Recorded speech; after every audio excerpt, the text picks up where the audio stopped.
በነገራችን ላይ የመሃል ሀገር ፖለቲካ መነሳት የሸዋ ፖለቲካ ወደፊት መምጣትና ወደ መሃል መግባት መቀመጫውን ባህር ዳር ላደረገው ብአዴን እጅግ አደገኛ ነው፣ እጅግ አስፈሪ ነው።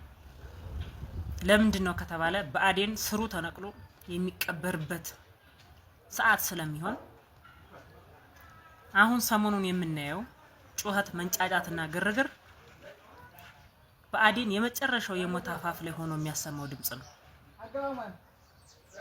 የመሃል ሀገር ፖለቲካን የኋላ ታሪክ ዞር ብለን ካየን ዘመነ መሳፍንትን አስቀርቶ ኢትዮጵያኖች በሃይማኖታቸውና በማንነታቸው ሳይከፋፈሉ ወይም ሳይበደሉ በእኩል የሚኖርባትን ኢትዮጵያ ሰርቶ ሀገረ መንግስት ገንብቶ ፍትሐ ነገስትን ሰርቶ ለቀኝ ገዢዎች እንቢ ያልገዛም ያለች ኩራት የሆነች ለአፍሪካውያን ለጥቁሮች ኩራት የሆነች ኢትዮጵያን የመሰረተ ነው። ብአዴን ይህንን እጅግ አድርጎ አጥብቆ ይፈራል። የወያኔ የመንፈስ ልጆች ወይም የዘር ውላጆች ይህን ነገር አጥብቀው ይቃወማሉ። ይህን ነገር አይፈልጉትም፣ ይፈሩታል። ለምንድን ነው ከተባለ ወያኔ በ30 አመት ውስጥ የነጮችን ሴራ ተቀብላ ኢትዮጵያኖች በማንነታቸው ተከፋፍለው በአንቀጽ አስቀምጣ በተለይም ደግሞ አማራው የሚባለው ማህበረሰብ ላይ የውሸት ትርክት በመስራት ሌሎች ብሔር ብሔረሰቦች በአማራው ላይ ቀስት እንዲያሾሉ ካራ እንዲስሉ በማድረግ እንዲነሱበት በማድረግ ትልቅ ስራ ሰርታለች። የወያኔ የበኩር ልጅ ሆኖ ብአዴን ደግሞ አማራው አንድ እንዳይሆን በጎጥ አስተሳሰብ ውስጥ እንዲወድቅ እንደ ማህበረሰብ የመጣበትን አደጋ ባንድ ሆኖ እንዳይመክት በጎጥ አስተሳሰብ ውስጥ እንዲወድቅ በማድረግ ትልቅ ስራ እየሰራም ነው፣ ሲሰራም ኖሯል። ለዚህም የመሃል ሀገር ፖለቲካ መነሳቱ ለሱ እጅግ አስፈሪ ነው። ቅድም ነግሬያችኋለሁ። የመሃል ሀገር ፖለቲካ ከተነሳ አማራውን አንድ ያደርጋል። የመሃል ሀገር ፖለቲካ የጎጥ አጀንዳ የለውም፣ የሰፈር አስተሳሰብ የለውም። አማራውን አልፎም ኢትዮጵያን አልፎም አፍሪካን በሩቅ ማየት የሚችል ነው። ለዚህም ብአዴን እጅግ አድርጎ ይፈራል። ብአዴን ብቻ አይደለም፣ የወያኔ የመንፈስ ልጆች ሆኑ እጅግ ይፈራሉ። ነጮችም እንደዛ፣ ቀኝ ገዢዎችም በዚህ ልክ ይፈራሉ። በኩራት ነው የምናገረው። ጣሊያን 5 አመት ሸዋ ላይ በቆየበት የቆይታ ዘመን እድሜው የሸዋን አማራ በዶማና በአካፋ ካልገደልኩኝ በመኪና ካልጎተትኩኝ ለልጅ አልበቃም በማለት ብዙ ግፍ ፈጽሟል። ነገር ግን አልተሳካለትም። አፍሮ እንዲመለስ አድርገውታል አባቶቻችን።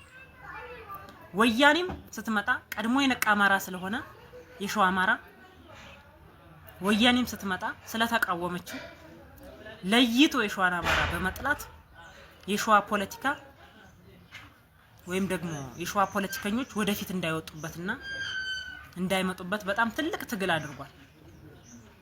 እነ ፕሮፌሰር አስራት ወልዴስን የመሰሉ አባቶቻችንን ተሰቃይተው እንዲሞቱ አድርጓል።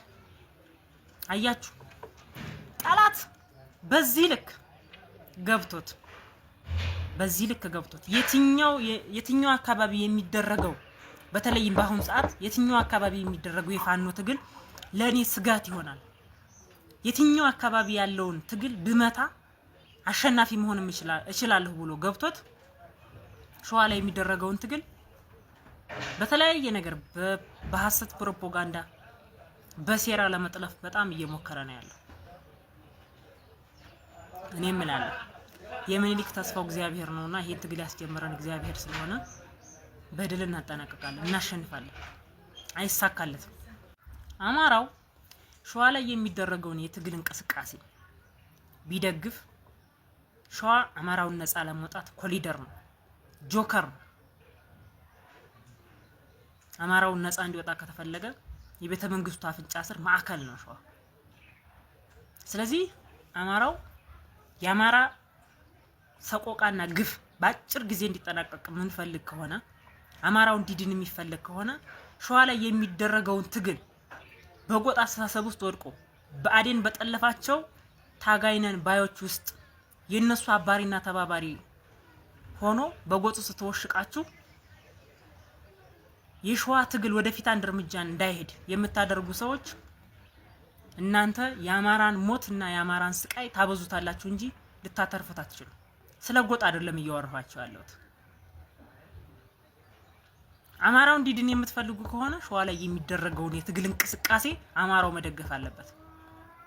ጠላት በዚህ ልክ ገብቶት ጠላት እንኳን ገብቶት የቱ ጋር ያለውን ቅድም እንዳልኩት የቱ ጋር ያለውን ትግል በመታ አሸናፊ ይሆናል፣ የቱ ጋር ያለው ትግል ነው ለኔ ስጋት የሚሆነው ብሎ ሸዋ ላይ የሚደረገውን ትግል በዚህ ልክ እየፈተነ ባለበት ሁኔታ አማራው እንዲድን እየፈለጋችሁ ፋኖን እንደግፋለን ብላችሁ ነገር ግን የአካባቢያችሁ ሰዎች በብአዴን ተጠልፈው ሸዋ ላይ የሚደረገውን ትግል ወይም ሸዋ ላይ የሚደረገውን የትግል እንቅስቃሴ ፈተና እየሆኑበት ባለበት ሰዓት እናንተም የጎጣችሁ ሰዎች ስለሆኑ አብራችሁ ደግፋችሁ የፋኖን ትግል የአማራውን ትግል መሰናከል ለመሆን እየሞከራችሁ ነው። ይሄ አማራን አያድንም።